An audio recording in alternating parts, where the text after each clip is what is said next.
Skip tracing is like an adult game of hide and seek, and they're hiding and we have to find them to get them paid. So today I'm going to show you and explain how to put that puzzle together. Hi and welcome back. I'm Coach Bill, and in this installment we want to talk to you about skip tracing. So a big piece of the business is actually being able to locate the clients that you need to contact in order to get them paid and get them their refund.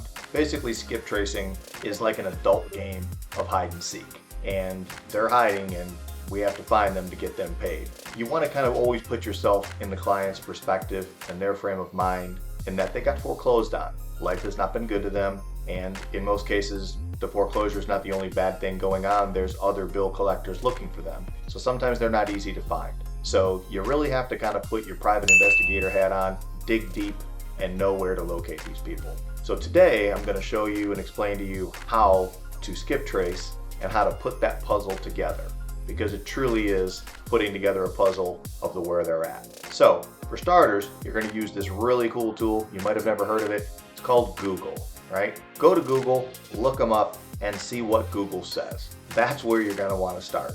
Once you've got some information from Google, you can then go to any one of the various skip tracing sites that are available to you. Some of these are called premium sites, which you pay for the searches, and some of them are simple basic searches that are absolutely free. And again, you can find free skip tracing sites if you Google them. So I use a couple. I like to have Fast People Search, Free People Search. Those have been pretty good for me, and I'll use those to start. So I will go to Google, I will look them up, then I'll go to Fast and Free People Search, and I'll put them in there. Another resource that I found that's also pretty helpful is each state has a voting registry and or a vital records search. And so if you go in and do state vital records and or voting registries, you can try and locate people that way, which might have their updated address. So a little inside tip there. Further, there are also some other free sites from social media, right? You can go to a professional site like LinkedIn and see where people work. I have located people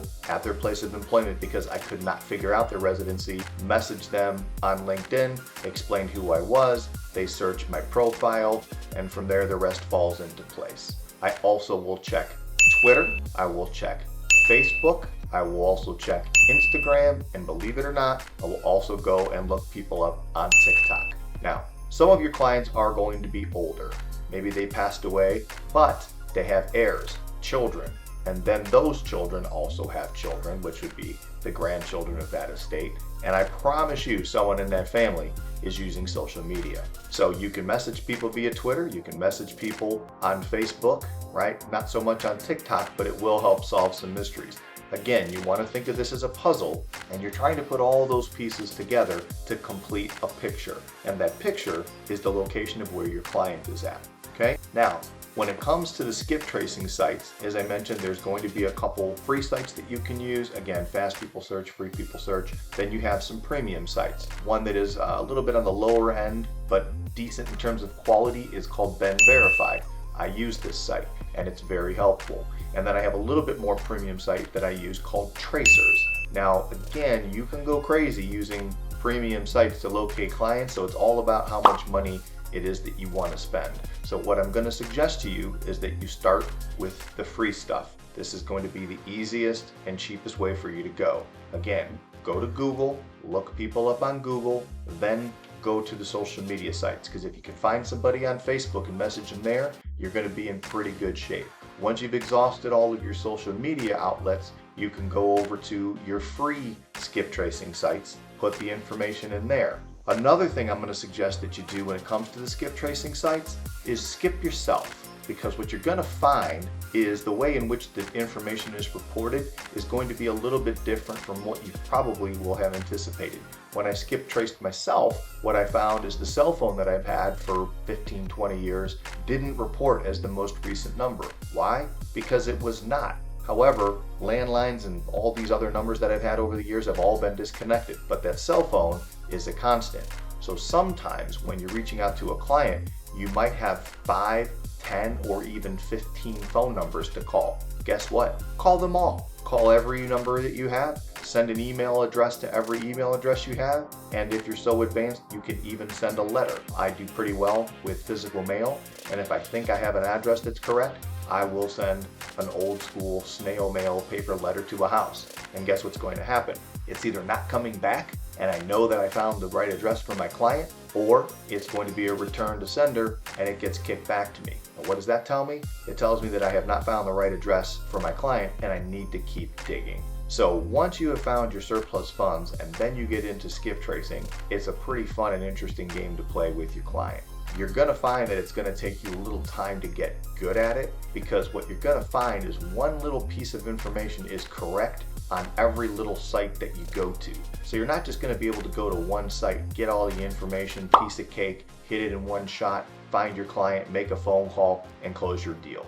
That's just not a realistic approach. But what is realistic is using them all, understanding that you're going to find one little piece of information from one, such as an email that's correct, then go to another one and find a phone number that's correct, then go to another one and find an address that is correct.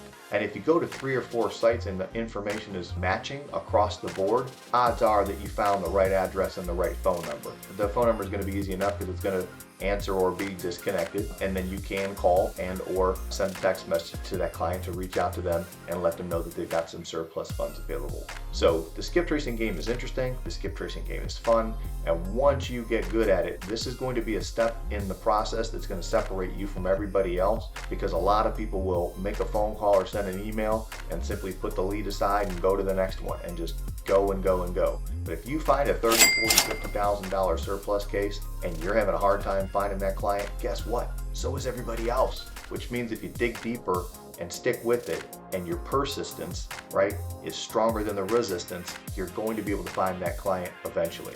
Now, if you've exhausted all those options and it just seems like you can't get anywhere, well, guess what? When you skip trace, they're also going to give you names of family members and or associates. So if you went through all of the other options that I just mentioned and you can't find anybody there, what are you going to do? You're going to reach out to family and friends. Again, we're not here trying to sell them something and jam something down their throats. What we're trying to do is help them, give them money back and give them refunds. So when you call family and you call friends, I don't ask for the person's number. I simply say, hey, I'm trying to reach this person regarding a refund from a property that was sold. If I give you my name and my number, can you have them call me? By the way, this is not a collection call. This is simply a refund call for us to get them their money. And in most cases, they'll be happy to reach out to that person, share your information, and get back to you. So I hope that this information was helpful for you, and I hope it helps you close some deals. And good luck on your search.